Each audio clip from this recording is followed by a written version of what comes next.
محبت کا بھی اپنا رنگ، اپنا مزاج ہوتا ہے۔ اللہ تعالیٰ سے محبت کرنے والے اللہ تعالیٰ سے اپنی سوچوں سے، اپنی یادوں میں، اپنے اعمال میں جڑے رہتے ہیں۔ مثال کے طور پر آپ دیکھیے کہ اللہ تعالیٰ سے محبت کرنے والا جب کسی سے کلام کرتا ہے، وہ کسی نے کیا خوبصورت بات کہی، گفتگو کسی سے ہو، تیرا دھیان رہتا ہے، ٹوٹ ٹوٹ جاتا ہے سلسلہ تکلم کا۔ تو جو اللہ تعالیٰ کو دھیان میں رکھتا ہے، کیسے اس کی بات چیت میں فرق آ جاتا ہے۔ وہ جب بات کرتا ہے اللہ تعالیٰ کی حمد بیان کرتا ہے۔ نبی صلی اللہ علیہ وسلم نے بھی اسی کی تعلیم دی ہے۔ آپ نے فرمایا کل کلام لا یبدأ فیہ بحمد اللہ فہو اجزم۔ جو بات اللہ تعالیٰ کی حمد کے بغیر شروع کی جائے وہ برکت سے محروم رہتی ہے۔ اللہ تعالیٰ کی حمد بیان کرنا دراصل اس سے ان ٹچ رہنے کا نتیجہ ہے۔ اور آپ صلی اللہ علیہ وسلم نے فرمایا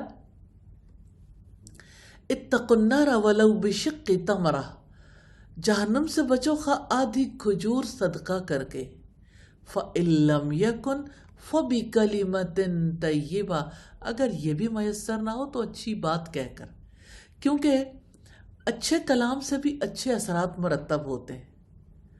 اب صلی اللہ علیہ وسلم نے کتنی خوبصورت طرف توجہ دلائی ہے ایک حدیث میں کہ تیرا اپنے مسلمان بھائی سے مسکرا کر ملنا صدقہ ہے۔ جانتا ہے کیوں؟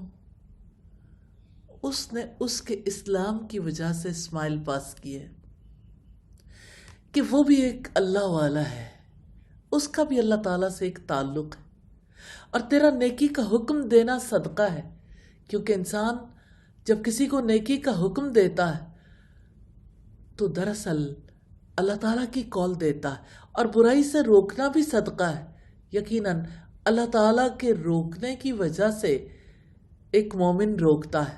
بھولے بھٹکے کو راستہ بتانا بھی صدقہ ہے۔ گمراہی یاد آتی ہے نا، راستہ گم کر بیٹھے تو کس طرح سے اپنے رب سے دور ہو جاتے ہیں، اور نابینا شخص کی رہنمائی کرنا بھی آپ کے لیے صدقہ ہے۔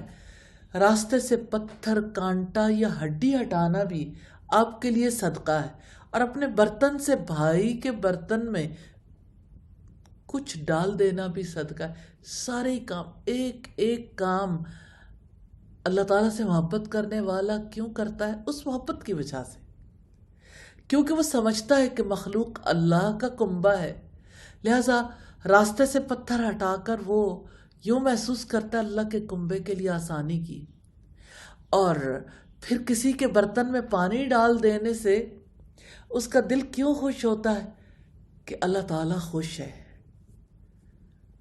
الحمدللہ۔ اسی طرح سے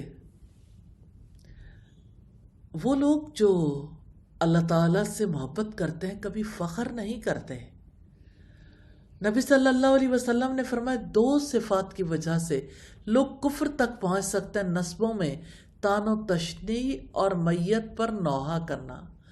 آپ نے لان تان کرنے اور دوسرے مسلمانوں کو کافر کہنے کو کبھی جرم قرار دیا ہے، اسے مسلمان کے قتل کے مترادف قرار دیا ہے۔ آپ نے فرمایا جس نے کسی مسلمان پر لعنت بھیجی تو یہ اس کو قتل کرنے کی طرح ہے، اور جو شخص کسی مسلمان کو کافر کہے تو یہ ایسے ہی ہے جیسے اس نے قتل کیا۔ اسی طرح گفتگو میں جن چیزوں کا خیال رکھنا ان میں گالی گلوچ بھی ہے۔ نبی صلی اللہ علیہ وسلم نے فرمایا مسلمان کو گالی دینا گناہ اور اس سے لڑنا کفر ہے۔ آپ نے زمانے کو گالی دینے سے بھی روکا ہے۔ اسی طرح سے اللہ تعالیٰ سے محبت کرنے والے کی گفتگو کو دیکھیں، وہ کبھی قسمیں نہیں کھاتا، اور خاص طور پر جس چیز کی شریعت نے قسم کھانے کی اجازت نہیں دی۔ تو جس نے اسلام کے سوا کسی اور مذہب کی جھوٹی قسم کھائی تو وہ ایسا ہی ہو جاتا ہے جس کی اس نے قسم کھائی۔ کسی مذہب کی قسم کھانے سے مراد ہے یوں کہا جائے اگر میں نے فلاں کام کیا تو میں یہودی یا عیسائی ہو جاؤں۔ اللہ تعالیٰ سے محبت کرنے والا مزاجن کتنا فرق ہو جاتا ہے، وہ ہنسنے اور مسکرانے میں بھی اعتدال سے کام لیتا ہے۔ سید عائشہ فرماتی میں نے نبی کریم کو کبھی ایسے ہنستے ہوئے نہیں دیکھا کہ آپ کے حلق کا کوا دکھائی دیتا، بلکہ آپ صرف مسکراتے تھے۔ گفتگو میں ایک عام طرز عمل جاری رہتا ہے کہ جب کوئی غلطی کرتا ہے تو اس کا نام لے کر سب میں رسوا کیا جاتا ہے۔ آپ صلی اللہ علیہ وسلم نام نہیں لیتے تھے، اشارے سے کام کرتے تھے۔ جیسے ایک خطبے میں آپ نے فرمایا ما بال اقوام یتنزہون عن الشیء اصنعہ، لوگوں کو کیا ہو گیا اس کام سے پرہیز کرتے ہیں جو میں کرتا ہوں۔ اللہ تعالیٰ سے دعا ہے ہمیں اپنی گفتگو میں بھی اپنے رب کی یادوں کو بسانے کی توفیق عطا فرما دے۔ آمین ثم آمین۔